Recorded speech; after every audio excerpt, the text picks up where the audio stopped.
45% मात्र आएछ। 8 वर्षको ग्याप छ। विदेशमा पढ्न पनि कति महँगो। मात्र 45%? बाहिर पढ्ने सपना त bridge international, let's Trinity University. Yes, 45% नै एसेट हुँदो रहेछ। 8 वर्ष भइसक्यो काम गरेको, कहिले प्रमोसन हुँदैन। कति फाइल थपेको क्या, वाक्क लाग्दो। लो, यो नयाँ फाइल कहाँबाट आएछ? के रहेछ? Leeds Trinity university, justifiable gap accepted. Wow. नमस्ते, ब्रिज बुलेटिनमा स्वागत छ।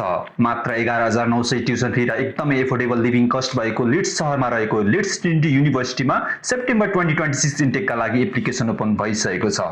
छोरी टेन्सन नगर, एकचोटि ब्रिज भिजिट गरेर आऊ न त।